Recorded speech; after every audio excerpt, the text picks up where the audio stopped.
आज ईद ए मिलादुन नबी मोठ्या प्रमाणात साजरा करण्यात आला। त्यानिमित्त भव्य जुलूस ए मोहम्मदीचे आयोजन करण्यात आले होते। यावेळी नाते शरीफ सलात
सरकार की आमद, सरकार की आमद, आदमी की आमद, आदमी की आमद, आका की आमद। व या कार्यक्रमात मौलाना मंजूर अहमद यांनी विश्व कल्याणासाठी समाज बांधवांसहित सामूहिक प्रार्थना केली व जगाला शांततेचा संदेश दिला।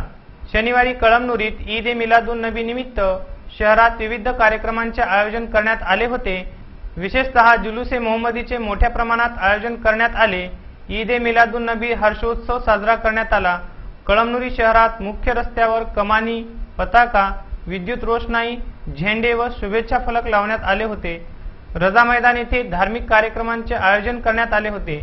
यावेळी मौलाना अब्दुल हफीज साहब, मौलाना अब्दुल कलीम साहब, मौलाना अयूब रजा साहब, हफीज रशीद साहब, अशरफी कादरी तौरान साहब, मोहम्मद इकबाल साहब, शाकिर मौलाना, मौलाना मंजूर अहमद साहब, नगराध्यक्ष उत्तमराव शिंदे, गृह पोलीस उपाधीक्षक सुजाता पाटील, पोलीस निरीक्षक Ganpatrao राहिरे, Chandrakant Deshmukh, advocate jockey Qureshi, advocate Ilyas Naik, Hafeez Farooqui खाजा जहागीरदार, शेख इलियास, रहमत अली आदी उपस्थित होते। तसेच जवळा पांचाळ येथे ईद ए मिलादुन नबी कार्यक्रमात हफीज वकारी, अब्दुल खयूम पठाण, अजहर पटेल, मजहर पटेल, आमिर पाशा बेग, नजीबुल्ला पटेल, रशीद पटेल, आमिर पाशा बेग, नजीबुल्ला पटेल, रशीद पटेल, मुनीर पठाण, शाहेब पठाण, अशफाक खां पठाण, दौलतमाल पटेल, अप्पू पटेल आदींची उपस्थिती होती। मुस्लिम बांधवांना शुभेच्छा देण्यासाठी पंचायत समिती सदस्य विजय गंगेवार, जमादार भगवान वडकिले आदींची उपस्थिती होती। गुलाब भालेराव सह नसरुल्ला पटेल, स्टार न्यूज, कळमनुरी।